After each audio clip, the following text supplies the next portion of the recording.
Alors, bonsoir à tous. Bienvenue à cette séance régulière du Conseil municipal du mardi 8 août 2023. Il est 19h02. Donc, pour le greffier, l'ouverture de la séance. Merci beaucoup. On va passer au point 2, l'adoption de l'ordre du jour. Donc, j'aurais besoin d'un proposeur, d'un appuyeur. Propos. Ah oui, c'est vrai.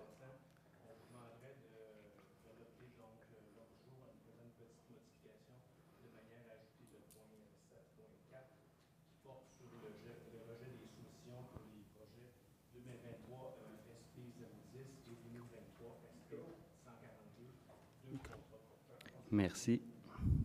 Et mon micro, ça va aller mieux. Bon. Donc, 2 contrats qui portaient sur le déblaiement de la neige dans un secteur de la ville. Excellent, merci. Donc, avec l'ordre du jour modifié, un proposeur, un appuyeur. Je propose, Monsieur le Président. Merci. J'appuie, Monsieur le Président. Merci. Avant d'aller à la période des questions du public, vous me permettrez de prendre un petit moment avec les membres de la salle du Conseil parce que malheureusement, on a appris la semaine dernière le décès d'une des conseillères municipales de Repentigny qui a été pendant près de 25 ans conseillère autant à Le Gardeur et à Repentigny. Donc malheureusement, la communauté repentinoise pleure le décès de Mme Paillé, Francine Paillé. Donc, ce soir, avant d'entamer la séance du Conseil, on va prendre un petit moment. On va avoir des intervenants qui vont prendre la parole pour rendre hommage à Mme Paillé.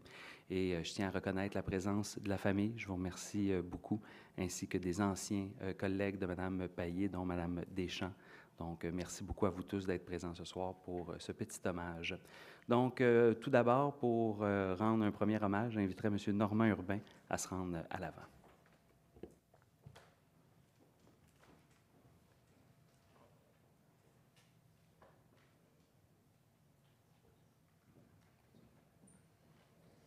Bonsoir tout le monde. Je voudrais faire un hommage public à une dame qui avait un si grand cœur. Le 8 novembre 1994, à Le Gardeur, Mme Francine Paillé tenta sa chance en politique municipale, après de nombreuses années comme commissaire scolaire. Après une longue campagne à 3 équipes, Mme Paillé a été la seule femme élue au conseil de ville. Elle fut aussi la seule membre élue de l'équipe L'Action civique du maire sortant Gilles Foisy. C'était le début d'une longue carrière politique de tout près de 25 ans dans 3 administrations et dans 2 villes différentes. Elle détient probablement le record de longévité pour une conseillère dans notre ville. Madame Paillé, c'était une grande petite dame sympathique et attachante qui ne se disait pas politicienne pour 5 cents, c'était ses mots, et qui cherchait à moderniser et améliorer la collectivité par une approche terrain.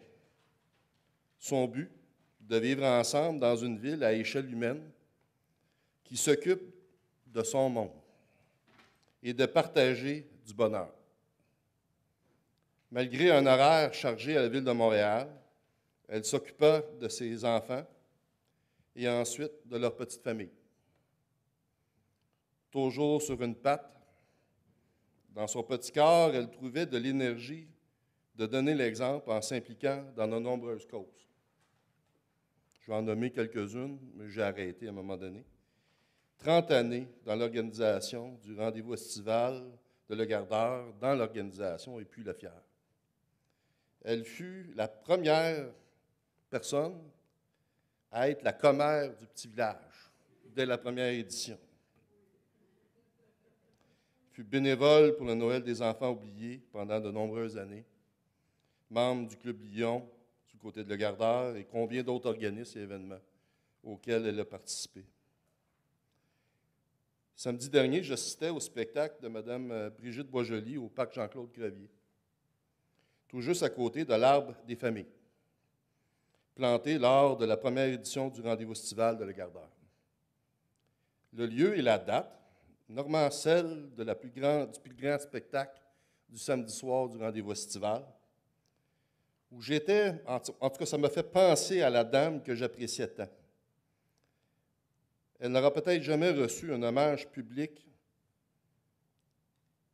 qu'elle méritait de son vivant, mais je souhaite que sa famille et ses proches sachent à quel point elle était aimée et appréciée des gens avec qui elle travaillait.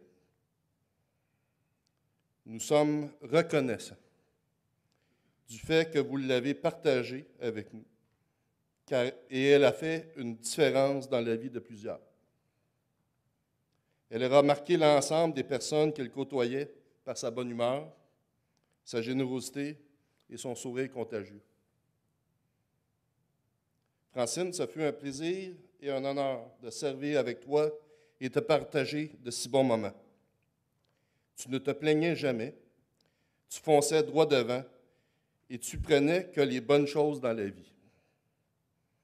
Merci de m'avoir accompagné dans mes débuts en politique et de l'œil bienveillant que tu avais sur moi, ma famille et tes collègues. Pour moi, c'était ma grande sœur. Tu es né un 29 décembre 1950 durant l'hiver. Et le froid, oh que tu détestais ça. Mais tu es parti pour ton dernier voyage en pleine chaleur d'été, le 1er août dernier, entouré des tiens comme tu le voulais.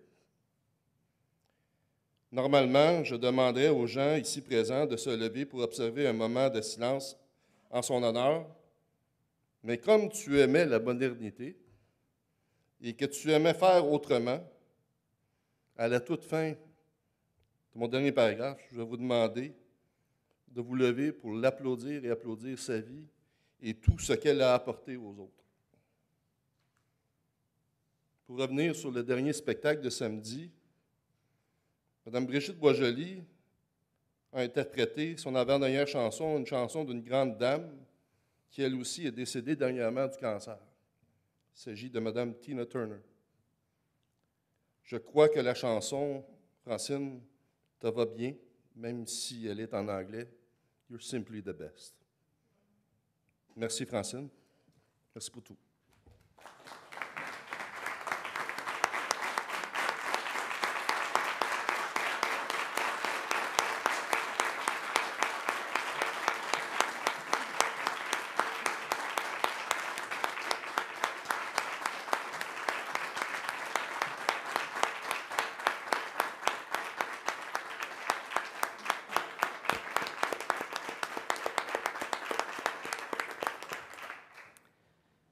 Merci beaucoup, M. Urbain, pour ce moment d'émotion. J'inviterai maintenant notre ancienne mairesse, Mme Chantal Deschamps, à venir rendre aussi hommage à Mme Payé. Mme Deschamps.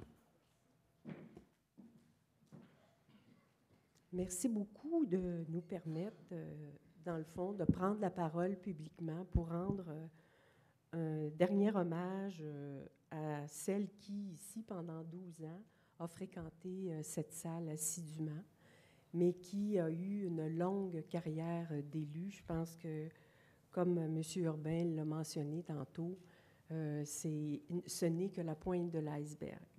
Je veux bien sûr, d'entrée de jeu, saluer les membres du Conseil, M. le maire, pour cette initiative, et saluer bien sûr sa famille, ses trésors, alors ses deux fils, ses brus, et qui, dans le fond, vous étiez ses filles adoptives, et bien sûr, ses petits amours, alors Marguerite, Hubert et puis Édouard. Alors que je pensais être des jumeaux, parce que c'est sûr que c'est... Mais vous avez le même tempérament. Alors voilà. Et bien sûr, Ginette, la sœur de Francine, je vous offre sincèrement mes condoléances. Et je trouve important que ça se fasse ici. Et moi, j'étais très heureuse de savoir que cet hommage pouvait être rendu ainsi, simplement, à l'image de Francine, parce que pour nous, qui étaient, dans le fond, les gens de son équipe, mais aussi quand on a travaillé autant d'années ensemble, c'est sûr qu'on a des liens d'amitié durables. Mais pour vous, la famille et les petits, sachez que votre petite grand-mère, c'était une très grande dame. Alors, ne vous en faites pas, j'ai un texte, M. le maire, je vais essayer de ne pas en sortir. J'aurais jamais osé, Mme Deschamps. Le 1er août dernier, Mme Francine Payé décédait bien sereinement à son domicile, entourée des siens, et ce, tel qu'elle le souhaitait. Ce petit bout de femme dynamique, résiliente et combative n'aura cette fois pas eu raison du cancer qui l'a emporté. Là, j'ouvre juste une petite parenthèse, parce que Francine, elle nous jouait ce tour-là. Après un traitement, ça fait comme 6 ans qu'elle combat un cancer, qu'elle combattait le cancer.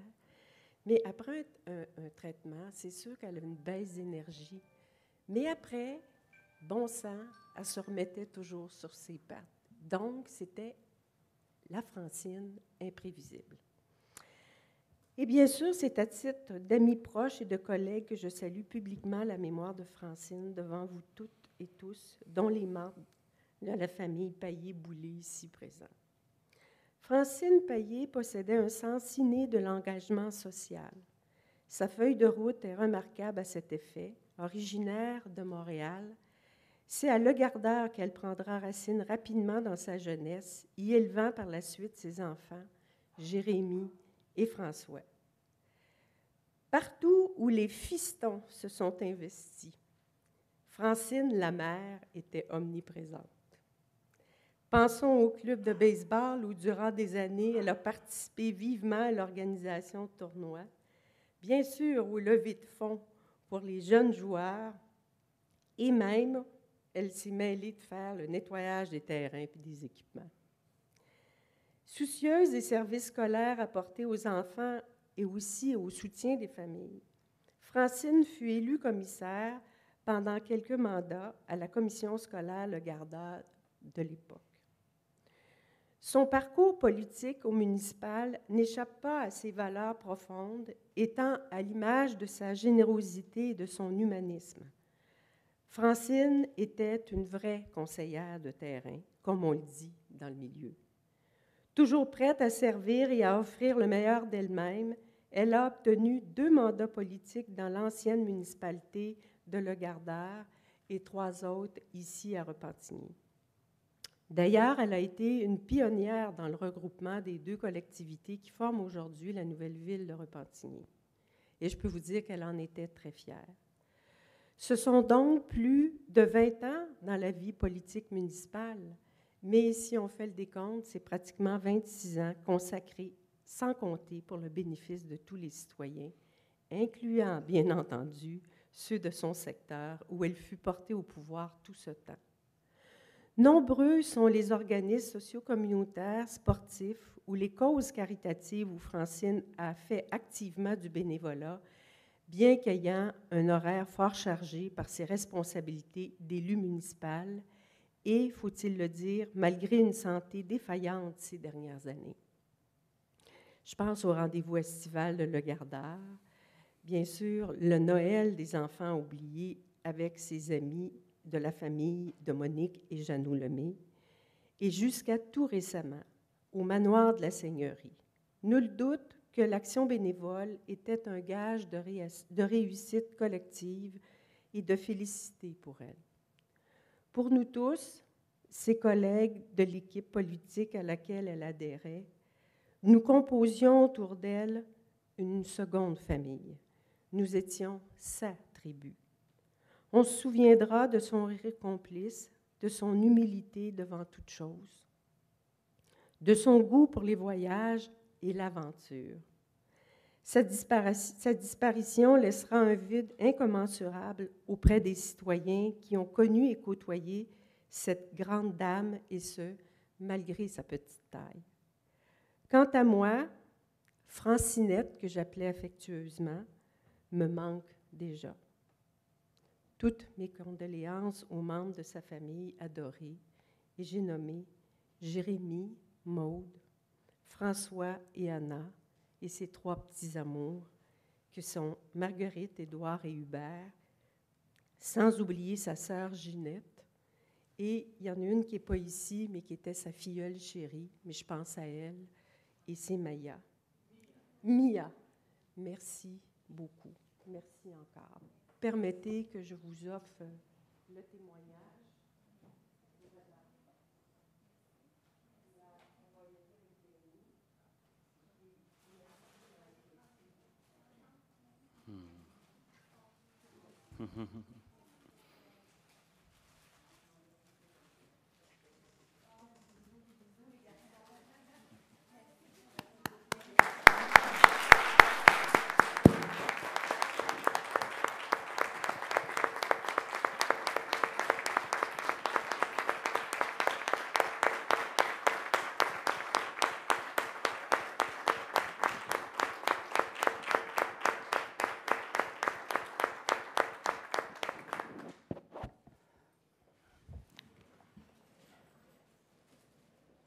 Merci beaucoup, Madame Deschamps, pour ce vibrant et puissant témoignage à l'égard de Francine. Je ne sais pas si la famille voulait venir dire un mot, je ne voulais pas vous forcer. Mais je vous invite... Oh, pardon?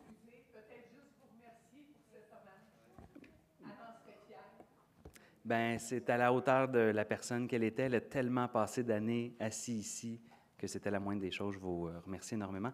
Je vous inviterai maintenant à vous lever pour une minute de silence en l'honneur de Francine.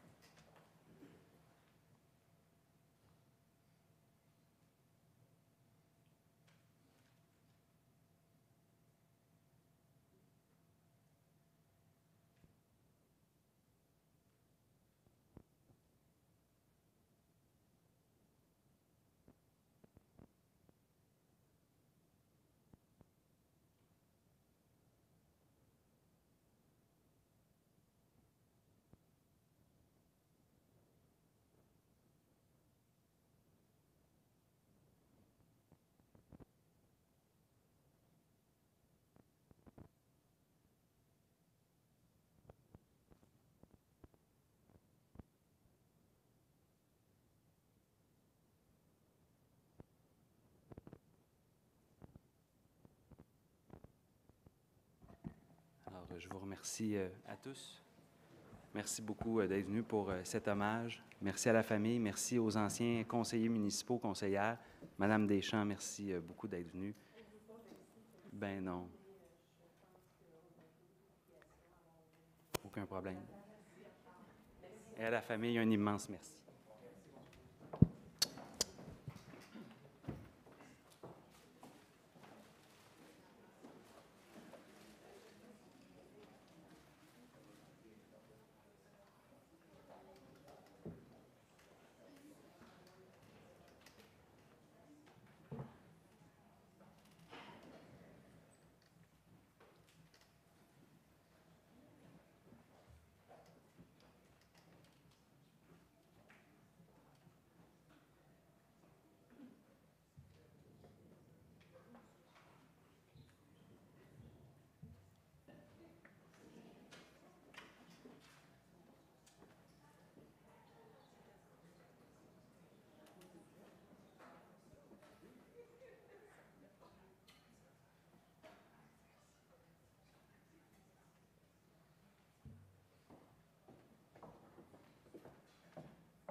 Merci à tous. Sur ce, nous allons reprendre le cours de la séance régulière du Conseil municipal.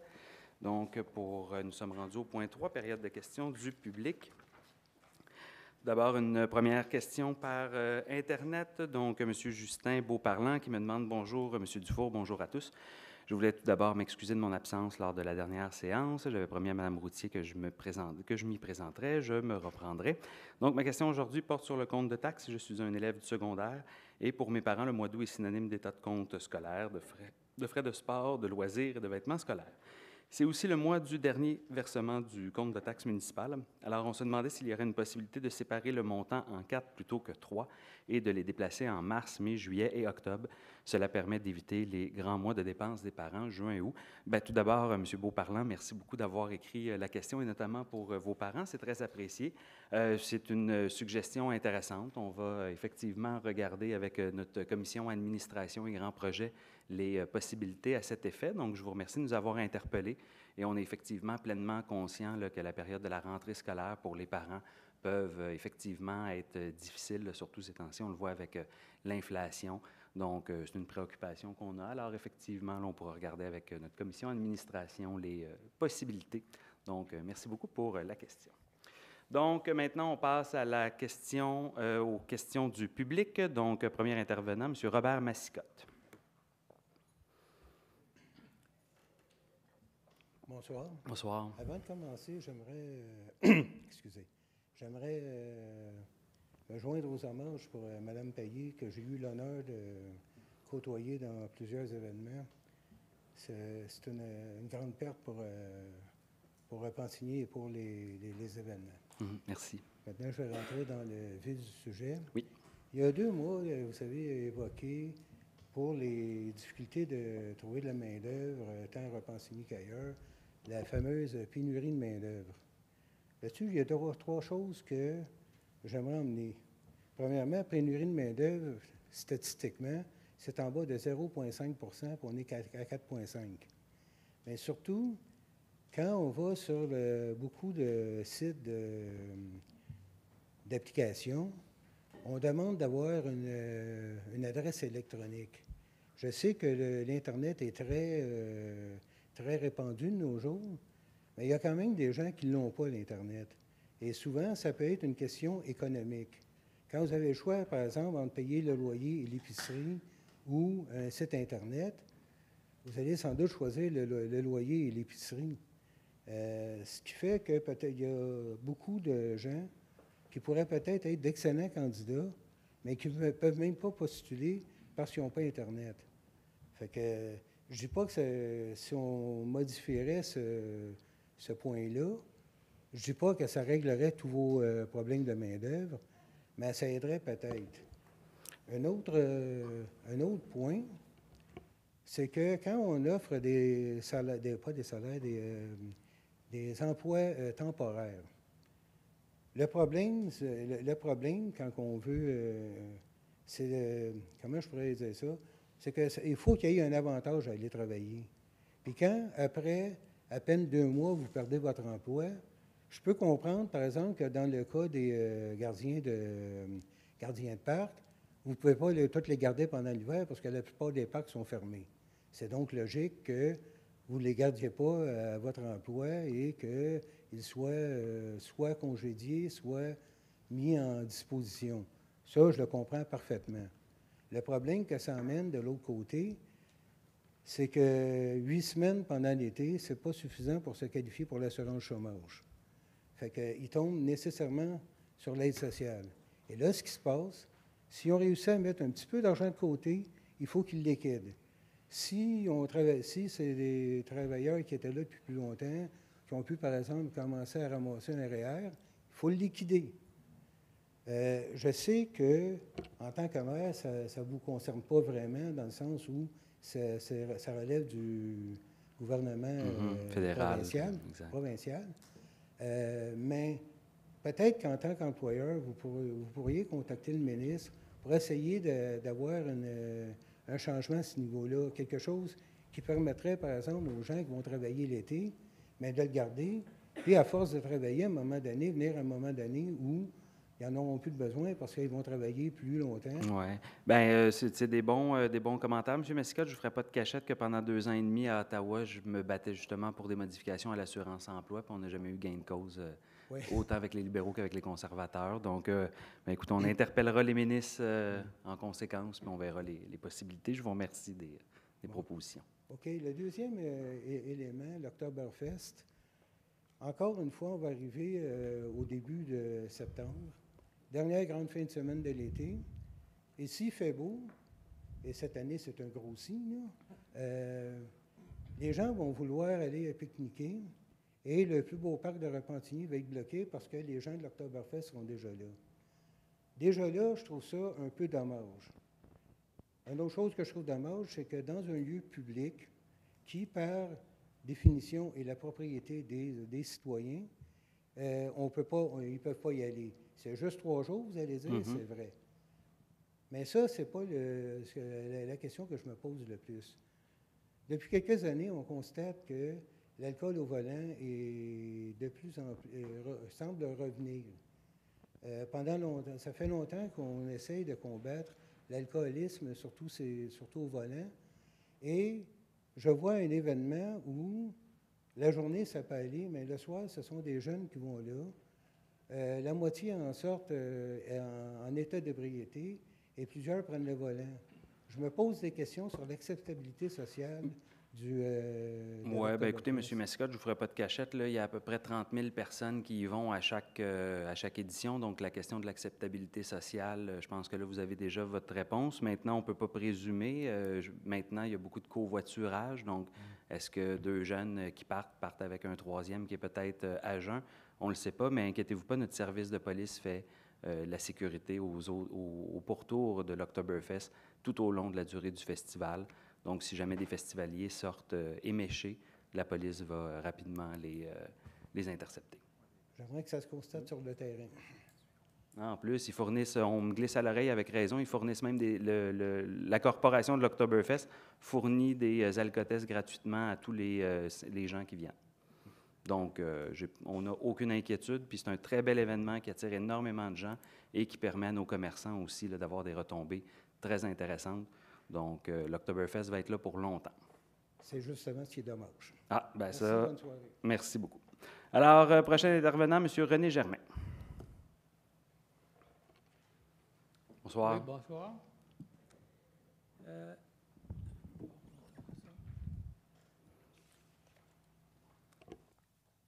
J'aimerais apporter à l'attention du Conseil OK. Ça va? Merci. Le sujet que je veux apporter ici ce soir, c'est les feux de foyer. Il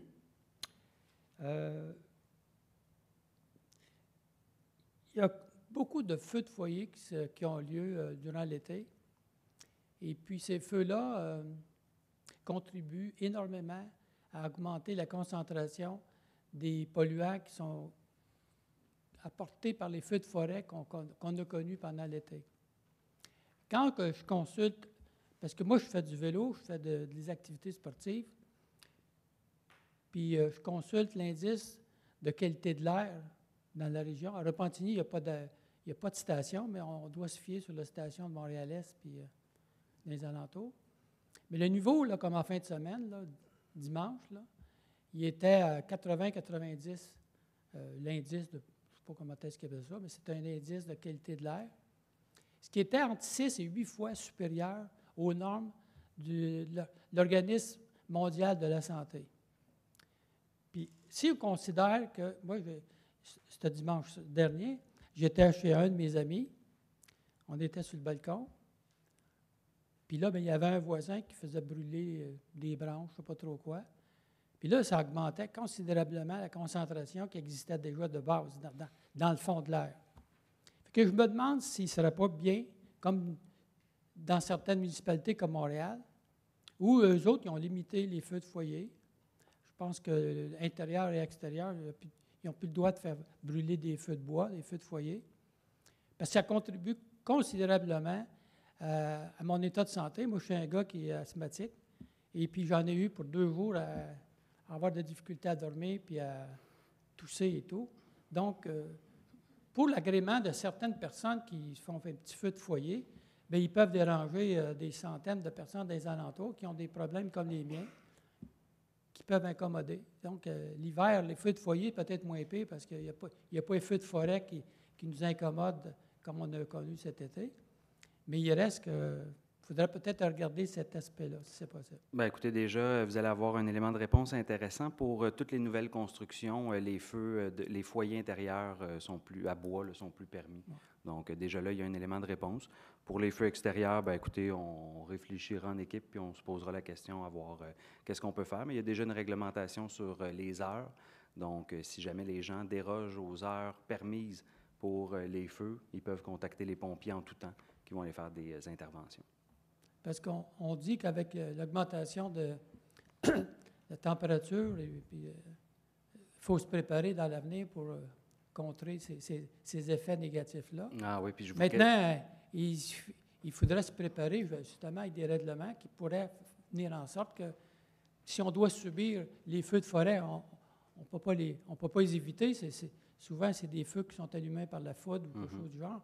Mais si nous, on peut contribuer à réduire ces effets-là, en interdisant les feux de foyer à l'extérieur, bien là... Ah, puis écoutez, pour combattre les changements climatiques, il n'y a pas que ça. On a une multitude d'outils nécessaires et de règlements nécessaires. Et on a un comité environnemental très actif avec M. Urbain, Mme Robillard, qui sont tous les deux très versés là-dedans. Donc, on a un plan de match costaud en matière d'environnement. On fait des annonces depuis déjà 1 an et demi sur de multiples actions qu'on a entreprises. Donc, on combat ça sur tous les angles. Donc, on est préoccupé par vos commentaires et puis on va voir là, les possibilités, M. Germain. OK. Je voudrais juste poursuivre dans la même veine. Moi, je parle au nom de M. Tremblay, qui est le président de notre syndicat de copropriété aux émeraudes. Et il n'est pas présent ce soir parce qu'il a un problème de santé. Et puis, il m'a dit de venir le représenter. C'est qu'il y a 1 an et demi environ, il avait fait parvenir une lettre à l'hôtel de ville. Et puis, je vais vous faire lire la lettre intégrale. Ah, bien, on l'avait déjà lu parce qu'on avait même déjà parlé, puis la conseillère a même déjà parlé à plusieurs reprises là, à votre président. Ouais. Donc, par rapport à des opérations pour les pots d'échappement, je peux déjà vous donner la réponse parce qu'on l'a déjà donnée, donc ça me fait plaisir de la redonner publiquement. Ouais. Si vous ne l'avez pas donnée, au moins vous l'aurez captée là, par vidéo, vous pourrez la transmettre Mais là, je à parle tous pas- vos là, collègues. le pot d'échappement, ça vient par la suite. L'autre question, excusez. OK, mais si Mais- c'était par rapport à sa Non. lettre, les interventions de la lettre, ça a Non. déjà été répondu. La lettre que je vous mentionne, c'est par rapport au, justement, il y a une brasserie à côté de chez nous et qui font, eux autres, des pizzas avec feu de bois. Là, tu sais, des Exact. bois. Puis ça incommode terriblement les gens du condo. On est 96 unités de logement dans le condo. Puis quand le foyer fonctionne de l'après-midi au soir dans la nuit, il y a des gens qui ont de la difficulté à dormir, ils sont obligés de fermer les fenêtres. Fait que là, il avait adressé une lettre à Mme Karine et puis vous-même l'année passée. Exact.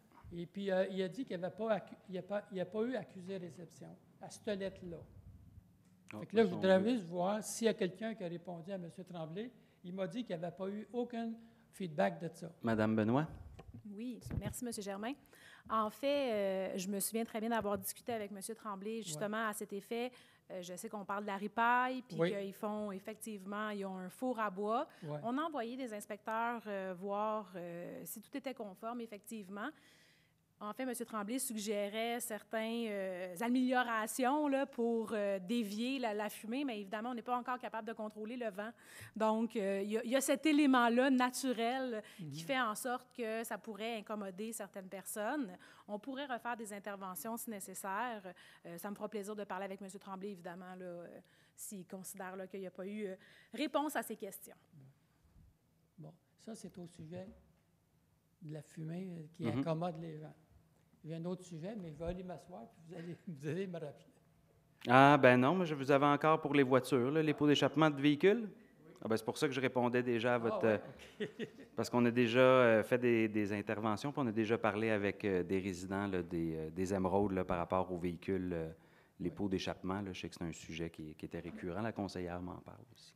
Je veux juste apporter à votre attention que j'ai, dans le passé, fait relever des statistiques au niveau justement, auprès de la sécurité de Repentigny, la police, pour me donner quel était le nombre de contraventions qui étaient distribuées par année.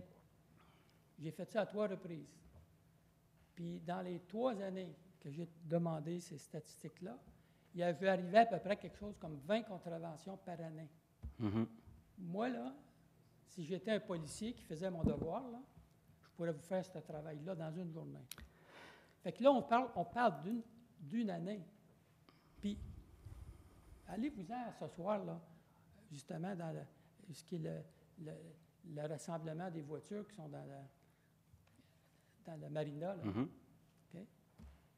99% des voitures qui sortent de là, c'est toutes des voitures modifiées. Toutes. Les policiers, souvent, ils ne se présentent même pas là. Je les appelle, ils disent on est là. Je ne les vois pas souvent là, monsieur. Je ne sais pas c'est qui représente Ben, moi, je peux vous l'hôtel dire que de la ville. police sont là parce que pas plus tard que l'année dernière, ils se prenaient même en photo avec les participants. Ouais. Ils ne peuvent pas être plus là. Si vous me permettez, M. le C'est Président. beau de se faire prendre la photo, mais quand ils ont des appareils ou des voitures que les pots d'échappement sont modifiés, ce n'est pas les photos qui vont faire modifier ça. Là. Non. Mais ça, avant de laisser la conseillère, là, pour les pots d'échappement, puis ça, je sais qu'on a souvent expliqué ça aux gens des émeraudes, entre autres, là, il faut être conscient que les juges, dans les dernières années, ont régulièrement fait battre les villes qui arrivaient avec des contraventions en matière de pots d'échappement, parce qu'il faut, puis des anciens élus me font signe, parce qu'ils ont sûrement vécu ça eux aussi. J'ai été dans d'autres villes, c'est la même chose partout. Les juges sont beaucoup plus du côté des gens qui ont des autos modifiées, puis la raison est simple, c'est qu'il faut aux policiers des équipements techniques très sophistiqués pour être en mesure de capter le niveau sonore sur le coup et d'être en mesure d'avoir des preuves, parce que même si on va devant un juge en cours et que la police dit « Monsieur, a une pipe modifiée, si vous me permettez l'anglicisme, eh bien, le juge va lui demander s'il y avait une preuve que monsieur l'a bel et bien fait déclencher puis l'a fait rouler. Et là, ça devient très dur si on n'a pas des arguments. Devant une cour, l'État, l'État de droit demande des preuves. Donc, c'est complexe. Et ça ne veut pas dire que c'est impossible. Vous en avez fait la démonstration vous-même. On a pareil donné 20 contraventions par année pendant 3 ans.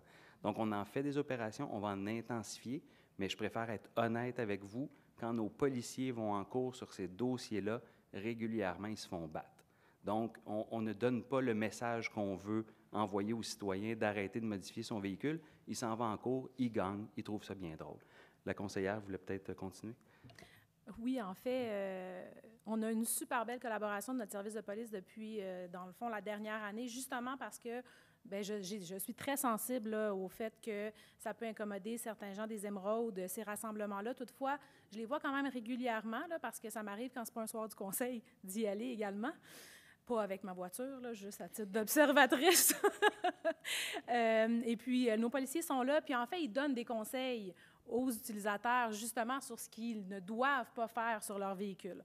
Fait que je vois vraiment un beau changement dans les dernières années là, sur les interventions des policiers. Ils sont là. Est-ce que ça atténue l'ensemble des problématiques? Pas encore, mais je pense qu'on s'en va dans la bonne direction. Et on est loin d'une Charger 1968, ça je peux vous le dire. Alors, mais c'est un travail qui est en... Quand vous dites que les policiers ne sont pas capables de faire respecter, ou je ne sais pas trop, devant Parce que le juge, c'est complexe devant le juge, c'est dur. Il y a des municipalités comme la Ville de Québec, ils ont des règlements, ils ont des appareils. Ils appellent ça des sonomètres. Ouais. La compagnie qui fournit ces appareils-là, c'est Brüel & Kjær, une compagnie danoise, qui sont très sophistiqués. Ils ont même des appareils pour les calibrer, parce que c'est ça le problème. Devant les juges, il faut prouver comme l'appareil est correctement calibré. Exact. Donc, ils autres, ils ont des normes qui sont approuvées par le gouvernement canadien, CSC Approve. Donc, la compagnie a les appareils pour pouvoir les calibrer. Il suffit de les faire calibrer, soit par des compagnies spécialisées, ou eux autres même, à tous les jours. C'est comme un appareil, comme une lampe de poche. Exact. Puis tu rentres là-dedans et tu vérifies s'ils sont dans les normes. La Ville de Paris, ils font la même chose. Montréal, je ne suis pas sûr. Mais je sais qu'il y a des municipalités qui ont pris action avec des sonomètres qui respectent les normes. Et puis c'est avec ça que les juges, ils n'ont pas le choix. Ils sont obligés de prendre les chiffres. Puis, je suis 100% d'accord. On est toujours en amélioration continue, puis on fait toujours une veille pour être sûr et certain d'avoir les outils les plus performants. Maintenant, je ne vous ferai pas de cachette, M. Germain. Je vais ramener le comptable en moi. M. Prescott va être content. Mais malheureusement, la question, c'est toujours une question de coût puis de nos capacités aussi comme ville. Je ne vous ferai pas de cachette. Dernièrement, puis on l'avait au budget de l'année dernière, mais on a été obligé de refaire des modules pour les systèmes de contravention parce que nos imprimantes ne marchaient même plus pour donner des contraventions. Donc, on part de loin dans nos investissements en police. Peut-être qu'ils n'ont pas été très chéris dans les dernières années. On comble les écarts d'investissement ces temps-ci. Donc, on prend bonne note, puis on va essayer de voir dans les prochains investissements là, si ça ne peut pas être des appareils intéressants pour nous. Je suis prête à faire une levée de fonds avec des citoyens qui sont volontaires. On va vous en acheter une imprimante, si vous voulez. Ça, j'aime ça. Ça, c'est de la mobilisation citoyenne pure. Mais merci beaucoup pour vos commentaires, M. Germain. Très apprécié. Donc, prochain intervenant, M. Richard Chrétien. C'est vous. Montréal, règlement 90, 4 minutes, tu fermes ton moteur, donc tu as moins d'effet de serre. Ça, on va l'avoir un jour ici, je suis sûr. Ben oui, mais j'en parle à mes collègues à la MRC, n'est-ce pas, M. Landreville? Oui. Vous en êtes témoin. 4. Règlement 90. Là, Sainte-Julie, Chambly, Richelieu, c'est 12. Alors, vos questions. Yes, allez-y. Je pensais tout. Là, je parle au nom de la QDR. Après ça, je vais fermer ma parenthèse. Je vais parler au nom de Richard Chrétien. Allez-y. Bien, on vous invite tout le monde. Le 22 septembre, il va y avoir le Salon des aînés Repentigny. C'est la QDR qui l'organise. Et on m'a demandé si je voulais m'occuper du transport. Bah, j'ai dit certainement. Donc, je suis surpris. J'ai sorti mon carnet d'adresse. Et j'ai appelé quelqu'un, donc on m'a demandé, je vais être là pour parler de transport, je vais avoir Trajectoire Québec avec nous autres, 2 intervenants, et il va y avoir surtout EXO qui va être avec nous, et pour parler du transport adapté. Donc, je vous invite, si vous avez des problèmes, à venir nous voir, parce qu'on a fait 532 signatures l'année passée, puis je n'ai pas eu de feedback, mais là, on va réenclencher le système pour dire, regarde, on a des problèmes, on va en parler, il y a des solutions. Donc, on est associé, EXO, Trajectoire Québec, et la QDR, le 22. Parfait. Je ferme la parenthèse. Citoyens.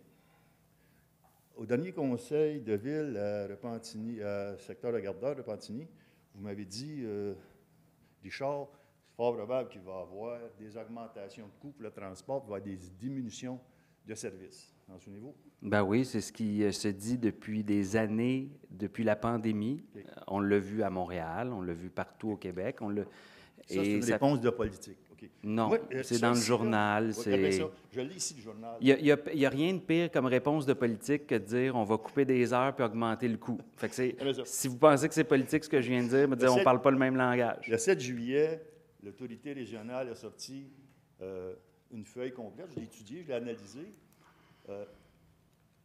Si vous ne le savez pas, chaque fois que vous mettez de l'essence dans votre auto, ça vous coûte 3 cents pour le transport. Hein?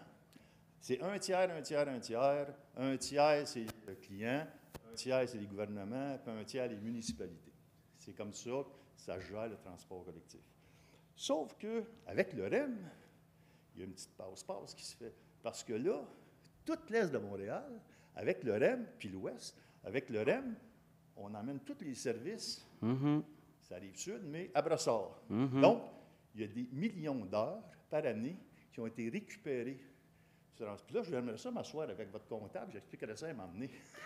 Mais, M. Chrétien, c'est parce qu'on est tous au courant de ça. On parle tous de ça depuis 1 an et demi. Il n'y a rien de ce que vous nous dites qui est nouveau, là. Vous faites quoi? Bien, monsieur, il n'y a pas un mois de séance de conseil où on ne vous a pas dit ce qu'on faisait. Vous le voyez même dans les journaux. Il n'y a pas un dossier dont je n'ai... Est-ce que j'ai le droit de répondre? Peux-tu finir? Est-ce que j'ai le droit de répondre? Oui, vous répondrez après, mais que j'ai fini. Alors, la question est... Donc, c'est ma question. Pourquoi que Laval et Longueuil, lorsque les tickets ont augmenté, ils ont été capables de les faire baisser, et nous, on n'est pas capable de nous dire, regarde, on a des preuves comme quoi que le transport collectif, on a plus de gens qui l'utilisent, puis il y a des chiffres à ça. Puis là, on nous coupe du service. C'est pas de même que tu amènes un meilleur service à la clientèle. Je comprends que peut-être il y a certaines places que tu peux couper. Je vais vous donner juste un exemple. Le 3 cents, là, OK? 65 ans et plus, là, tu as le droit aux autobus ici, OK? Tu as le droit à Montréal, tu as le droit au REM, tu as le droit au transport, tu as le droit au métro, navette fluviale, tu as le droit. Pourquoi que nous, on n'a pas le droit? On paye le 3 sous ici. Donc, c'est toutes des choses qu'il faudrait discuter. Je comprends que vous en discutez, mais moi, je sais, écoutez, j'ai assez d'expertise en transport pour vous dire... On le sait. Mais écoutez, M. Chrétien, c'est parce que vous m'avez posé une question. Je vais essayer de répondre, au moins que la période de questions... avoir un document qui dit, en 2023, il y avait ça, on va avoir ça en 2024. Vous m'avez fourni des chiffres, là, le 400, il y a 40 heures. Je suis capable d'étudier ça, moi, des chiffres. Est-ce que je pourrais avoir un document? Vous devriez avoir ça ici, en quelque part, là. Un document de? Exemple, en 2023, il y avait tant d'heures de service. En 2024, il va être tant d'heures. Avec, ça coûte combien? Puis combien que ça va nous coûter en 2024? Mais oui, puis on vous a même déjà fourni les données sur l'année dernière. Vous les avez? J'ai une page avec le 10, le 4, le 8, 40 heures, 10 heures, 8 heures. Puis, il doit y seulement des documents qui existent. Ben oui, je ne sais pas quoi vous répondre. Là. Il y a sûrement des... Écoutez, on va essayer de voir si on peut pas vous faire un one-pager, mais on vous a déjà à un moment donné donné... la question, combien est-ce que vous avez d'heures de service pour 8 millions? Personne n'a pu me répondre. J'ai été voir Exo, personne n'a pu me répondre. C'est l'autorité qui a ça. Donc, y a-t-il quelqu'un qui pourrait me donner des chiffres, s'il vous plaît? Tu veux-tu... De mémoire, M. Chrétien, vous l'envoyez, mais on va vérifier. On va revérifier parce que... J'ai une page qui dit tel circuit, 40 heures, 20 heures, 10 heures. Je peux vous le faire, je vais vous le faire par écrit. Je vais faire une demande d'accès à l'information formelle. Gênez-vous pas, M. Langlois est spécialiste là-dedans en plus, fait que vous allez avoir un bon collègue pour la rédiger. Je ne veux pas savoir s'il est spécialiste ou pas. Je parle de moi, là, je parle pas de M. Langlois. Non, je parle de la demande d'accès. Mais écoutez, je suis pas mal persuadé qu'on vous a envoyé la documentation qu'on avait. On va regarder encore le courriel qu'on vous a envoyé. On va vérifier ce qu'on a envoyé. Écoutez, oui, ça me dérange. Là, à 8 700 000, si on ne sait pas le nombre d'heures, là, puis puis vous dites qu'on va nous augmenter, puis on coupe des heures, moi, j'ai un problème avec ça.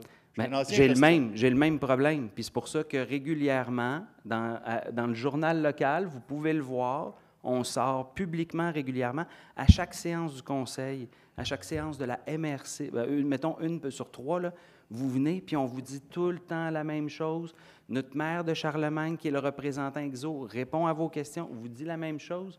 C'est ça le tableau qu'on a envoyé? On va le renvoyer. Fait qu'on va être sûr et certain. Une page, c'est ça? Il y a un circuit, je vais te le dire, le circuit 400, le circuit 100, il y a 40 heures, je vais l'étudier. Comme ville, vous avez... Écoute, on paye des taxes, là, 8,7 millions, puis quand... Moi, ce qui me dérange, c'est que je vous dis, Exo ne le sait même pas. Vous ne le savez pas. Personne ne sait ça. Non, ça me dérange. Monsieur Chrétien, on les a les données. C'est juste que vous débarquez en réunion et vous avez demandé à M. Sylvain Yale, dans le détour d'un corridor, le DG de Exo, ouais. Tu l'as-tu le chiffre? Non, il ne l'a pas là sur la donnée. Il peut arriver au bureau une demi-heure après, prendre 5 minutes avec son ordinateur et le sortir. Bien oui, on a le nombre d'heures qui est donné aux villes. Puis on sait combien qu'on paye comparativement au nombre d'heures de service qu'on a. Quand M. Yale vous a dit qu'il ne l'avait pas, c'est qu'il ne l'avait pas de mémoire là sur le moment quand il vous a croisé dans le corridor. Moi, je veux savoir... Vous m'avez posé, je veux répondre moi aussi, vous m'avez posé la même question à la dernière, il y a 2 séances du Conseil. Est-ce que là, à brûle-pourpoint, j'avais la donnée? Je vous ai dit non, je ne l'avais pas, on va vérifier. Et tout de suite, après ça, vous vous promenez en disant, vous n'êtes même pas capable, les villes ou Exo, de savoir le chiffre. C'est pas que personne n'est pas capable de le savoir. C'est simple ce que je vais vous demander. Je vous demande, 2023, comment que ça a coûté, combien d'heures de service, 2024, combien ça va coûter, puis combien d'heures de service. On va vous demander, puis on va vous le fournir. Maintenant, sur le fond de la chose, M. Chrétien, là, à un moment donné, il va falloir que vous voyiez la même chose. Tout ce que vous dénoncez, là, on le fait. Il n'y a rien de ce que vous dites qu'on ne sait pas, puis qu'on ne fait pas.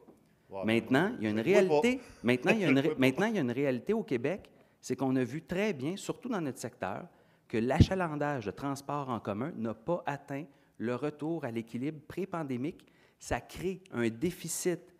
C'est faux. Vous ne pouvez pas me dire ça à moi. Ça crée un déficit de 500... Exo a dit que la Couronne Nord avait plus d'augmentation de services par rapport à l'Est. Pas à l'Est, au Sud. C'est pour ça que le Sud... Je vais vous donner le meilleur exemple qu'on n'a pas atteint le retour, c'est le train de l'Est. Parlez-moi pas du train de l'Est. Ça fait toute partie de la facture. Monsieur Chrétien, ça fait toute partie de la facture de 8 millions qu'on envoie pareil à Exo. Même si le train n'est pas plein, il faut qu'on le paye pareil. Et c'est là qu'on n'a pas notre retour au niveau pré-pandémique. Et on pourra aller dans le stationnement d'Exo ensemble. On l'a déjà fait. On va voir le nombre d'autos qu'il y a 50. Comparativement à ce qu'il y avait. Je vais à tous les jours, c'est 50. Et voilà. Et ce n'était pas ça en 2019. Le train c'était supposé de coûter 376 millions. Ça lui a coûté 760 millions. Mais on le sait tous, puis c'est épouvantable. Puis ils ont fait l'ARM de l'Ouest, les libéraux. C'est épouvantable comment ils l'ont fait. Parce que ça... C'est quoi le plan d'action? Le plan d'action, là, il est dans le journal à toutes les 2 semaines. Pas plus tard que le début juillet, la RTM a sorti son rapport sur la REM. On a fait de multiples sorties publiques là-dessus. Le dossier du transport, le maire de Mascouche puis moi, là, on en fait un overdose parce qu'on doit en parler à peu près à tous les semaines. Fait qu'on est 3 qui fait des overdoses. Et voilà. Okay. Heureux de le savoir. Merci. Merci. Prochain intervenant, M. Langlois.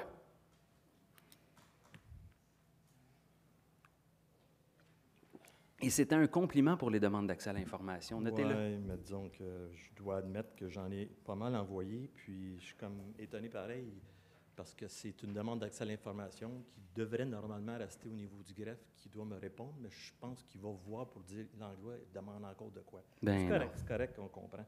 Ça, si vous pensez que c'est ça, l'attitude que les gens à votre égard, peut-être des questions à vous poser. Vous dites que je suis un spécialiste, fait qu'en peu de temps, vous avez vu que j'ai... C'est parce qu'à chaque séance du conseil, vous dites que vous allez en faire. Fait que je me dis à la fin, vous devez être bon, ça fait 2 ans que vous en faites. Vous devez commencer à le savoir. J'écoutais M. Chrétien, puis là, vous dites, on connaît les faits, on fait tout ce qu'on peut, mais il reste d'agir. Agir, c'est de tout englober tout ça, puis faire les pressions. On a un premier ministre dans notre comté. Imaginez la force politique provinciale que nous avons. C'est incroyable. Puis là, on part, le REM, puis 36 milliards, on ne verra jamais le jour ici. Là, hein? Puis là, on voit, l'engouement, ça arrive sud, 125 000 à l'espace de 2 jours, gratuit, puis là, ça plante, puis ça va pas bien, puis le bruit, le fameux bruit que ça amène aux 3 minutes. On va avoir besoin d'un bon mur anti-bruit. En parlant de mur anti-bruit, je ne vais pas embarquer... C'était pas dans vos questions, mais allez-y. Je ne vais pas embarquer là-dessus, mais allez-y. Depuis le mois de mai, ça n'a pas changé. Les sapins sont encore brûlés. Ah non, je sais. Mais on m'a dit qu'il y a quelqu'un qui est après arroser. J'ai dit arrose ça avec la peinture pour changer le brun en vert en tant que farce. Ouais. Mais on fait comme au Japon. Je ne voulais pas en parler encore ce soir, mais il y a plein de mauvaises herbes tout le long qui poussent à travers le 300 000 qu'on a investi en arbustes. Même Deschamps était là tantôt. Ben oui, c'est vrai. Encore facile. Allez-y. Là, la première question, c'est au niveau des communications. Je parlais tantôt des nominations, des postes qui ont été créés. M. Camiran, je comprends qu'il n'était pas loin de 80 ans. Puis il a quitté, il a fait Est-ce un que terme. Est-ce que vous êtes en train de faire de l'agisme? Oui, on pourrait dire oui, ça. Vraiment. C'est horrible. Non, parce qu'à Ottawa, en 1977, on dit bonjour, ils ont fini un terme. Puis on voit ce qui se passe avec M. Biden aux États-Unis. C'est incroyable. Il s'enfarge, il tombe. Arrêtez. Si vous faites de l'agisme aussi, c'est moi qui vais vous sortir. Moi, la question que j'ai à poser là-dessus, c'est pas une question d'agisme. Je veux savoir, M. Camiran, y a-tu donné une prime de départ? Je veux juste savoir ça, c'est un contrat terminé. Ben non, il y avait un contrat en bonne et due forme, donc il y a des clauses. La nomination du poste des communications, on a eu Mme Marlène Girard, qui a fait ça, je pense 5 ans et plus. Ça, c'est toute réserve, je n'ai pas les chiffres ici. Puis on l'a remplacée par Mme Marie-Christine Garon, là. Et puis, je voyais que sa nomination avait été en avril 2021. Vous êtes arrivé en novembre 2021. Qu'est-ce qui est arrivé avec Mme... puis j'ai rien à dire contre Sonia Lacoste, là, que j'ai lu son pédigré puis toute l'expertise qu'elle peut avoir, là, parce que c'est elle qui a été nommée. Fait que, Madame... De quoi vous parlez, vous? Un pédigré, c'est pour les animaux. On appelle ça un CV pour les humains. Allez-y, votre question. Madame Marie-Christine Garon a-t-elle quitté ou est-ce qu'elle a eu une prime de départ ou elle a quitté par elle-même? Quelle est la raison qu'on a mis un terme, Mme Marie-Christine Garon, parce que je crois qu'elle-même... Garon, pour répondre à la question de M. Langlois, Mme Garon a eu une offre, a eu une opportunité de s'approcher de son domicile à Montréal. Elle a eu un autre emploi là, pour une autre entreprise à Montréal. Et voilà, merci. Fait qu'il n'y a pas eu de prime de départ pour son départ. C'est ça, elle a quitté d'elle-même, c'est ça. Merci. J'ai eu encore un appel chez moi de M. Marco Micone. Le téléphone marche. Le téléphone marche, mais pensant que j'étais encore le conseiller dans le secteur, j'ai référé à Mme Gendron, mais le dossier est le suivant. M. Micone et Mme Micone habitent sur la rue Garnier, au coin de la rue Gaspé. La rue Garnier est une rue qui longe l'autoroute. M'écoutez-vous, monsieur, ou bien vous voulez rire de moi, c'est ça? Hein? OK. On le voit, on réécoute tout ça, là, puis vos farces que vous tentez de faire, là, ça passe pas tout à fait bien. Personne ne fait de farce, M. Langlois. Non, il y a bien des choses que vous dites que vous devriez vous réécouter. Au coin de Gaspé, puis de la rue Garnier, qui est une rue parallèle à Gamelin, la rue Gaspé, il n'y a pas personne qui habite là. On va se mettre ça dans la tête, là, c'est Garnier, Gamelin, puis une petite rue Gaspé. Le monsieur et la famille Micone ont mis une clôture de 6 pieds à l'époque. Et puis, il y a eu ils ont eu la visite d'un inspecteur disant qu'il fallait mettre la clôture de 5 pieds. Il y a des boîtes postaux sur de Gaspé. Ils ont une piscine creusée. Ils ont mis cette clôture-là, à l'époque, dans le but de se garder une intimité. C'est un frost avec des lanières. Un inspecteur a passé, « Monsieur, vous devez avoir une clôture de 5 pieds. » On peut-tu prendre un terme, là? Je n'ai pas pris le bon terme tantôt pédigré, là, mais une indulgence quelconque de dire on peut-tu le laisser respirer le citoyen que de lui donner un avis de rabattre la clôture qui est installée de 6 pieds pour la ramener à 5 pieds, alors qu'il n'y a pas personne. Vous comprendrez le visuel, là, il y a une boîte postale, le monde voit la cour, la piscine creusée, fait que 6 pieds, ramener ça à 5 pieds. À un moment donné, il y a des exceptions à la règle. Tout l'arrière des lots, là, à cet endroit-là, ils ont tous 25 pieds, les haies. Fait que moi, je donne une suggestion au monsieur qui pensait que j'étais conseiller. Il pourrait peut-être mettre une haie en avant de la clôture pour faire un résumé court. Je vais transmettre à Mme Gendron, au coin de Gaspé et la rue Garnier. Monsieur Méconné. Si vous êtes capable de trouver l'adresse, c'est juste sur le coin, côté nord-ouest. Puis je vais vous écrire pour lui envoyer son numéro de téléphone, parce que je ne vais pas le dire publiquement. Regardez ça, s'il vous plaît, là, ça les aiderait. Puis je reviendrai là-dessus si ce n'est pas réglé. La préemption, les droits de préemption. J'ai vu que je n'étais pas là à la dernière séance du conseil, j'ai quitté en pensant qu'il était pour avoir une bonne pluie. J'ai écouté attentivement M. Brien chez moi en rediffusion. J'ai compris qu'il n'y avait pas de visuel parce qu'il n'y avait pas de caméra. Je comprends que l'installation d'un pack, ça a dû obliger de faire juste une captation sonore. Économe. La préemption en acquérant les 2 terrains pour la première fois, je sais qu'on a passé un règlement de 10 millions pour acquérir des terrains, comme vous l'avez encore mentionné. Quel est le nombre de pieds carrés des 2 terrains qui sont au coin, les 2 terrains de l'entreprise Hamelin, que je suis allé voir sur Google par l'entremise des adresses du 108 rue La Roche et 109 rue L'Écuyer. C'est 2 rues différentes, mais de la même entreprise Air Hamelin. Fait que là, vous avez mis la clause de préemption que la Ville a dit, oups, on met l'aliénation potentiellement d'acquérir les terrains. Il y a une volonté. Vous allez passer en règlement, c'est que vous voulez les acquérir. Quel est le nombre de pieds carrés? Comment avez-vous l'idée par rapport au coût de l'évaluation, combien ça va coûter à la Ville?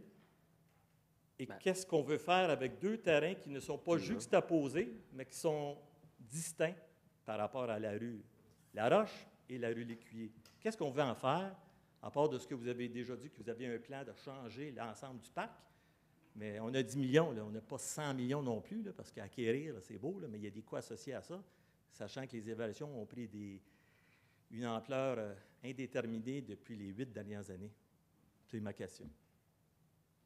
Bon, pour vous répondre, M. le Président, là, pour la superficie, j'ai beaucoup d'informations en tête à la direction générale, mais je n'ai pas la superficie exacte des 2 terrains. On pourra la fournir à M. Langlois.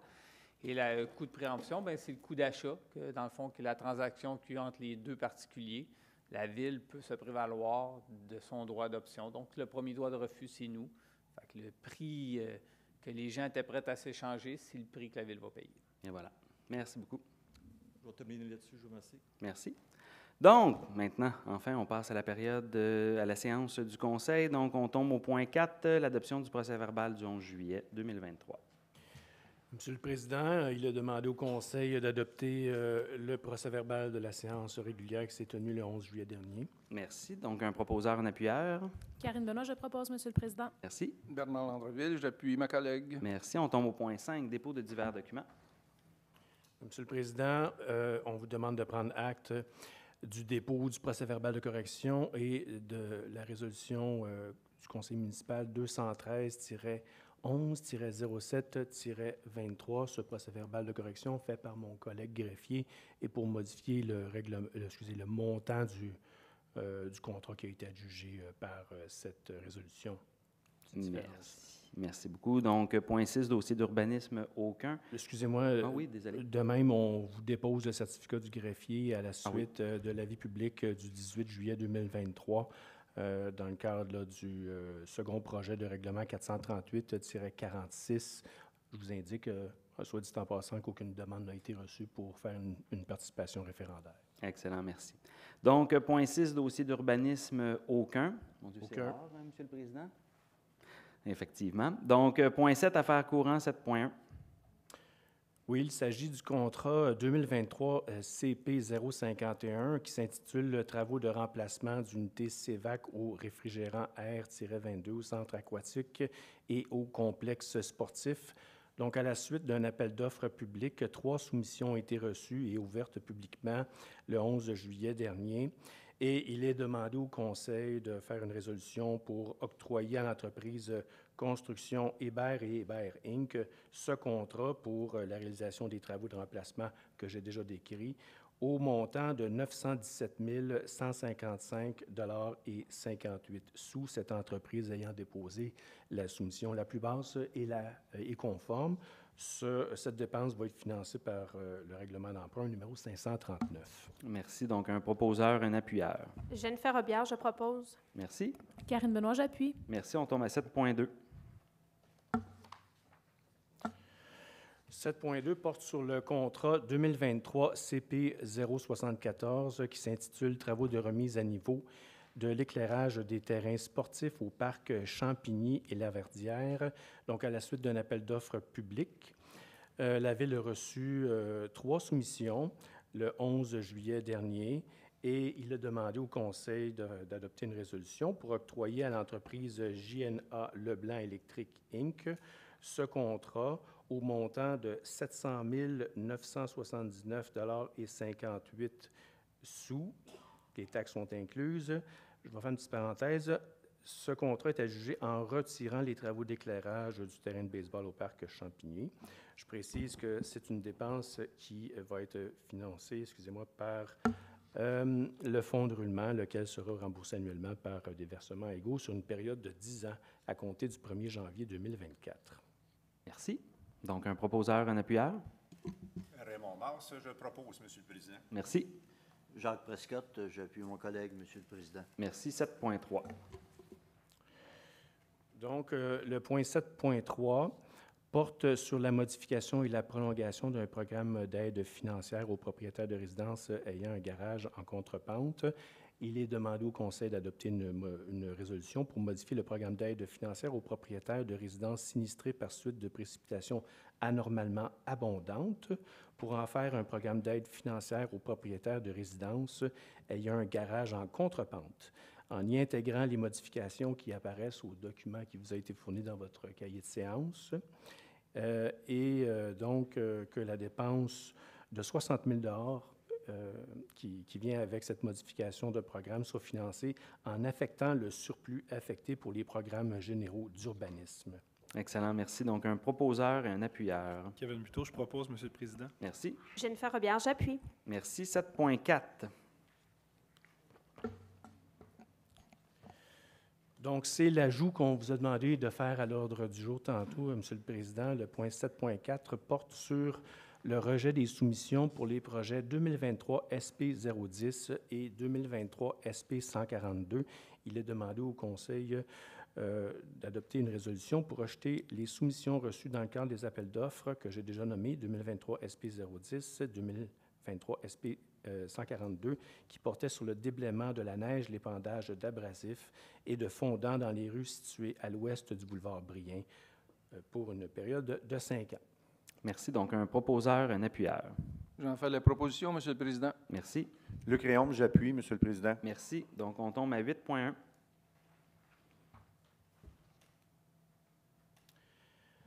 Le point 8.1 porte sur une modification à la signalisation. Il s'agit d'ajouter une signalisation de sens unique et modification de la signalisation sur la rue Lanoux. Il est donc demandé au Conseil de décréter les modifications suivantes. Ajouter une signalisation de sens unique vers l'ouest à partir de la rue de la Concorde jusqu'à la rue Charlevoix. Retirer la signalisation actuelle d'arrêt interdit de 7h à 18h30 du côté impair et la remplacer par une signalisation de stationnement interdit à partir de la rue Nelson jusqu'à la place de Beaujeu de 7h30 à 8h30 ainsi que de 15h à 16h du lundi au vendredi de septembre à juin. Et finalement, ajouter une signalisation d'arrêt interdit à partir de la rue de la Concorde jusqu'à la rue Charlevoix de 7h30 à 8h30 ainsi que de 15h à 16h du lundi au vendredi de septembre à juin. Merci. Donc, un proposeur, un appuyeur. Jacques Prescott, j'en fais la proposition, Monsieur le Président. Merci. J'appuie, Monsieur le Président. Merci. On tombe à 8.2. Une autre modification à la signalisation, excusez-moi, ici sur la rue Lorange. Donc, il est demandé au Conseil de décréter l'ajout d'une signalisation de sens unique sur la rue Lorange en direction sud, à partir de la rue Lemoine jusqu'au boulevard Iberville, le tout selon les normes en vigueur. Merci. Donc, un proposeur, un appuyeur. Raymond Mars, je propose, Monsieur le Président. Merci. J'appuie, Monsieur le Président. Merci. 8.3. Dernier dossier de signalisation qui porte sur la rue Camille. Donc, il est demandé au Conseil de décréter l'ajout d'une signalisation de stationnement interdit en tout temps sur le côté ouest de la rue Camille. Merci. Donc, un proposeur, un appuyeur. Je propose, Monsieur le Président. Merci. Jacques Prescott, j'appuie mon collègue, Monsieur le Président. Merci. On tombe à 9.1. À 9.1, on demandera au Conseil d'approuver la mise à jour de l'organigramme du service de police. Ce document vous a été fourni avec votre cahier de séance. Merci. Donc, un proposeur, un appuyeur. Oui, Martine Roux, je propose, Monsieur le Président. Merci. J'appuie, Monsieur le Président. Merci. 9.2.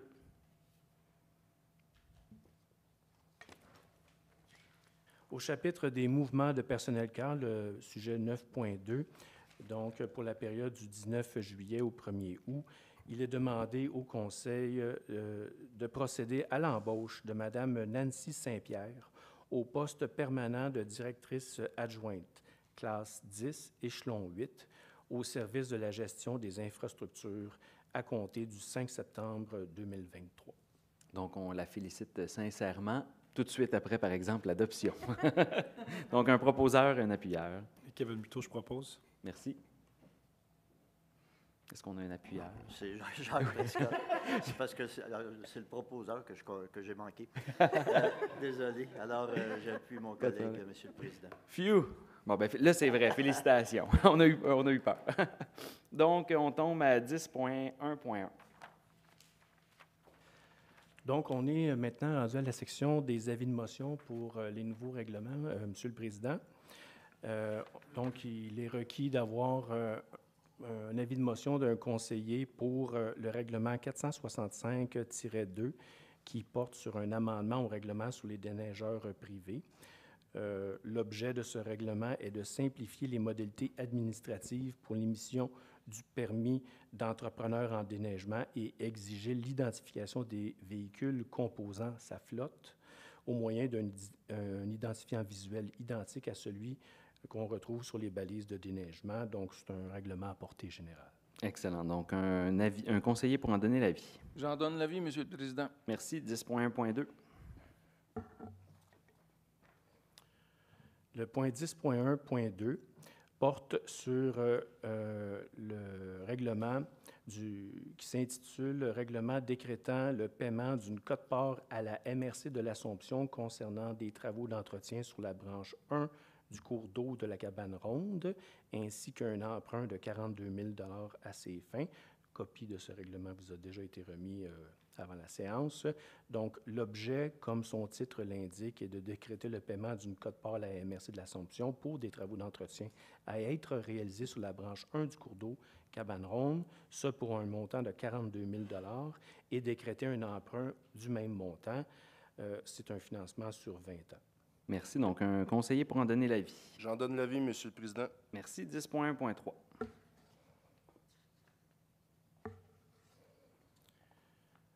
Donc, le point 10.1.3 porte sur le règlement décrétant le paiement d'une quote-part à la MRC de l'Assomption concernant des travaux d'entretien sur la branche numéro 4 du cours d'eau de la Cabane Ronde, ainsi qu'un emprunt de 128 000 $ à ses fins. Copie vous a déjà été remise avant la séance. L'objet de ce règlement est bien sûr de décréter le paiement d'une quote-part à la MRC de l'Assomption pour des travaux d'entretien à être réalisés sur la branche 4 du cours d'eau Cabane Ronde au montant de 128 000 $ et décréter un emprunt du même montant. Évidemment, c'est un règlement qui porte sur les propriétés qui se trouvent dans le bassin versant où les travaux doivent être faits. Le coût est de 128 000 $ et c'est un financement sur une période de 20 ans.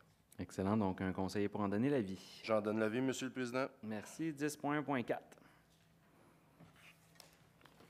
Ce point porte sur le règlement qui s'intitule « Le règlement décrétant le paiement d'une quote-part à la MRC de l'Assomption concernant des travaux d'entretien sur la branche 7 du cours d'eau de la Cabane Ronde, ainsi qu'un emprunt de 47 000 $ à ses fins. » Copie de ce règlement vous a déjà été transmise avant la séance. L'objet est de décréter le paiement d'une quote-part à la MRC de l'Assomption pour des travaux d'entretien à être réalisés sur la branche 7 du cours d'eau Cabane Ronde au montant de 47 000 $ et décréter un emprunt du même montant.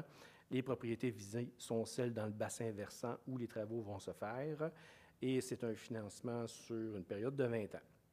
Merci. Donc, un conseiller pour en donner l'avis. J'en donne l'avis, Monsieur le Président. Merci. Quasiment à croire que cours d'eau est dans votre district. Alors, 10.1.5. Règlement décrétant le paiement d'une quote-part à la MRC de l'Assomption concernant les travaux d'entretien sur la branche 8 du cours d'eau de la Cabane Ronde, ainsi qu'un emprunt de 52 000 à ces fins. Copie vous a déjà été transmise avec le cahier de séance. L'objet, comme son nom l'indique, c'est de décréter le paiement d'une quote-part à la MRC de l'Assomption pour des travaux d'entretien à être réalisés sur la branche 8 pour un montant de 52 000 et décréter un emprunt du même montant. La portée, ce sont bien sûr les propriétés qui sont situées dans le bassin versant où les travaux vont se faire. C'est un financement sur une période de 20 ans. Merci. Donc, un conseiller pour en donner l'avis. J'en donne l'avis, Monsieur le Président. M'envoyer surpris. 10.1.6.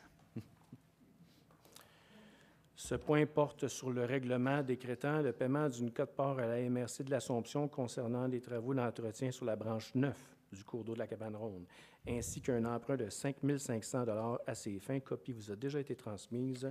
L'objet est de décréter le paiement d'une quote-part à la MRC de l'Assomption pour des travaux d'entretien à être réalisés sur la branche 9 du cours d'eau Cabane Ronde au montant de 5 500, décréter un emprunt du même montant. Bien sûr, les propriétés visées sont celles dans le bassin versant où les travaux doivent être faits. C'est un emprunt sur 20 ans. Merci. Est-ce qu'il y aurait un conseiller qui en donnerait l'avis? Monsieur le Président, le territoire est vaste, alors j'en donne l'avis. 10.1.7. Ce point porte sur le règlement décrétant le paiement d'une quote-part à la MRC de l'Assomption concernant des travaux d'entretien sur le cours d'eau Fossé du lac, ainsi qu'un emprunt de 68 000 à ces fins. Copie de ce règlement vous a déjà été fournie avec votre cahier de séance. L'objet est de décréter le paiement d'une quote-part à la MRC de l'Assomption pour des travaux d'entretien à être réalisés sur le cours d'eau Fossé du lac au montant de 68 000 Les propriétés qui sont visées par ce règlement sont celles qui se trouvent dans le bassin versant où les travaux d'entretien doivent être faits. Le financement est aussi sur une période de 20 ans. Et si vous cherchez c'est où, vous allez avoir votre réponse. J'en donne l'avis, Monsieur le Président. Snooze, Alors, désolé, M. Urbain, mais votre collègue vient d'en donner l'avis. Donc, c'était dans le district de M. Urbain, vous aurez bien compris. Donc, merci de ce moment spontané en pleine séance du Conseil. Donc, 10.1.8. Oui, ce point, Monsieur le Président, porte sur le règlement de contrôle intérimaire numéro 614. Donc, on aurait besoin d'un avis de motion pour enclencher le processus d'adoption de ce règlement, qui s'intitule « Règlement de contrôle intérimaire numéro 614 en lien avec la révision du plan et des règlements d'urbanisme ». Ce règlement porterait sur les zones H307, C3021, H3033, H3037, C2047, H3055, C2063, C4077, C4102, C4-132, H3-157, C4-161, C8-212, H3-222, H3-292, H3-299, H3-304, C2-315, H3-359, H3-377, C2-396, H3-427, C3-446 et C2-449. Ce règlement introduit des interdictions particulières aux zones que j'ai nommées. Merci beaucoup. Donc, Bonne avis, Monsieur le Président. Ça, j'avais pas de doute. Merci beaucoup. Avant que quelqu'un ne coupe. Vous aurez deviné, si vous me permettez, Monsieur le Président, que c'est une étape de plus vers notre futur plan d'urbanisme. Donc, on est encore sous la période de l'effet de gel suivant notre dernière intervention. Donc, en ce sens, grosso modo, il y a peu grand-chose qui peut se faire sur Notre-Dame. Fait que ça peut éviter des questions futures, M. Langlois, ou du moins ça va répondre à plusieurs questions que vous avez eues dans les... Mais vous avez déjà la réponse à votre question avec le règlement qu'on poursuit. Du gravy. Bon, génial. À la prochaine séance. Dans ce Et encore là, c'est la preuve qu'on respecte nos engagements électoraux et qu'on fait ce qu'on a dit qu'on allait faire. Alors, maintenant, on passe au point 10.4.1. Oui, Monsieur le Président, ce point porte sur le règlement 633, Omnibus, clause de taxation. Donc, une résolution est requise par le Conseil pour adopter ce règlement, puisque l'avis de motion a été donné lors de la séance régulière tenue le 11 juillet dernier. Chacun des membres du Conseil a reçu copie de ce règlement avant la séance. Et je vous rappelle que l'objet de ce règlement est de remplacer dans l'ensemble des règlements d'emprunt visés par le règlement, pour lesquels des titres obligataires ont été émis, les clauses de taxation selon la valeur par des clauses de taxation selon les catégories d'immeubles et leur valeur. Merci beaucoup. Donc, un proposeur et un appuyeur.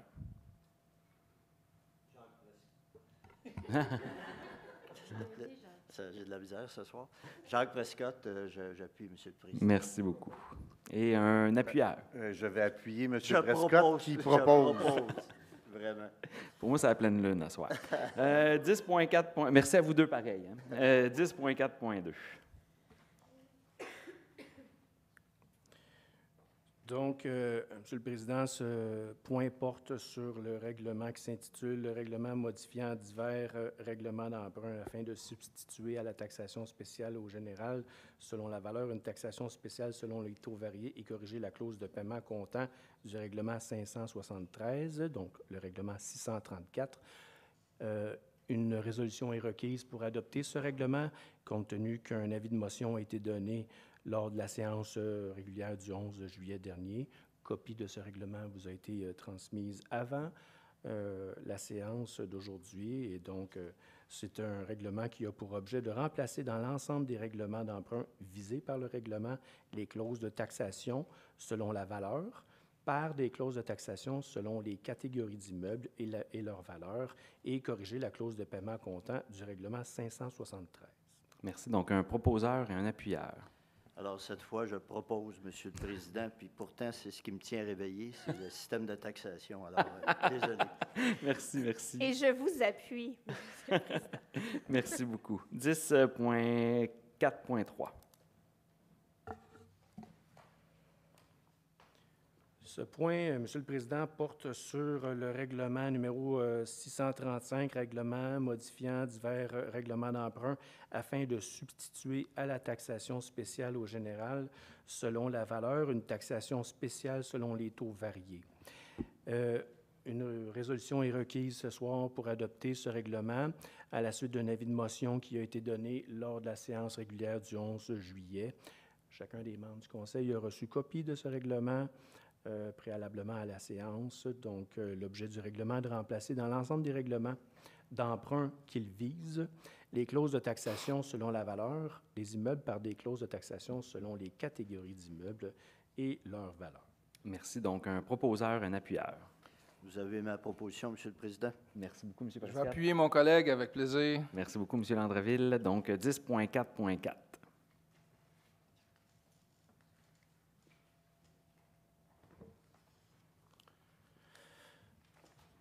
Monsieur le Président, le point 10.4.4 porte sur le règlement 438-46, un règlement de zonage qui s'intitule « Règlement amendant le règlement de zonage numéro 438 afin d'ajouter les dispositions applicables aux serres domestiques et d'assurer la conformité au règlement 146-16 ».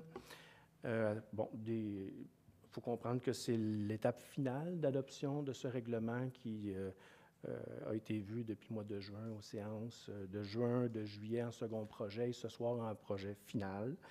On vous demanderait d'adopter une résolution pour l'adopter. Excellent. Merci beaucoup. Donc, un proposeur, un appuyeur. Je propose, Monsieur le Président. Merci. Kevin Buteau, j'appuie. Merci. 10.4.5.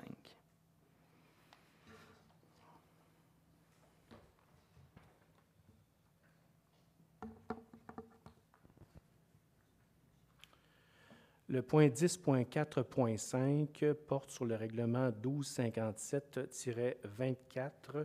Ce règlement s'intitule « Le règlement amendant le règlement numéro 1257 de la Ville de Repentigny concernant la période de référence pour la consommation de l'eau potable ainsi que la tarification.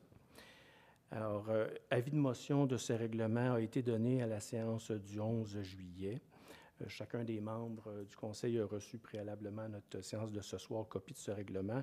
Et je vous rappelle que l'objet de ce règlement est de fixer la tarification de l'eau potable, donc pour la période du 1er juillet 2023 au 30 juillet 2024, en fixant le taux de 85 sous pour les premiers 227,3 mètres cubes d'eau consommée et au tarif de 1,53 $ pour le volume d'eau consommé au-delà du seuil que j'ai déjà indiqué. Exact. Donc, un proposeur, un appuyeur. Karine Benoît, j'en fais la proposition. Merci. Et j'appuie ma collègue, Monsieur le Président. Merci. Et donc, on tombe aux interventions des membres du Conseil. Est-ce que des membres du Conseil veulent intervenir?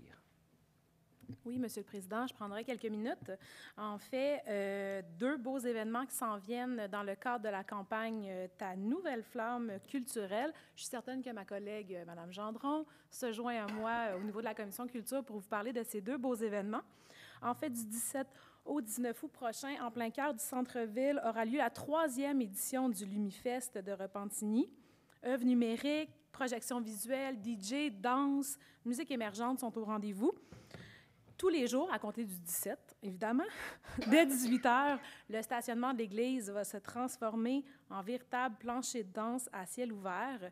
On va avoir la chance de rencontrer nos collègues de l'Oktoberfest de Repentigny qui vont être là avec modération, Monsieur Germain, faites-vous-en pas, pour transformer le stationnement en mode terrasse, bière de microbrasserie, camion de cuisine de rue. Donc, c'est un rendez-vous à ne pas manquer du 17 au 19 août prochain pour le Lumifest.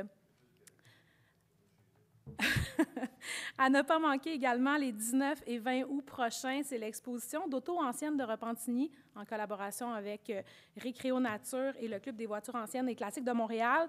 Donc, plusieurs centaines de voitures rares qui ne rouleront pas toutefois, de collection, des voitures modifiées de 1900 à 1997. Ça représente bien le conseil municipal actuel. Donc, nous serons au rendez-vous pour séduire les amateurs de véhicules. Alors, c'est un rendez-vous.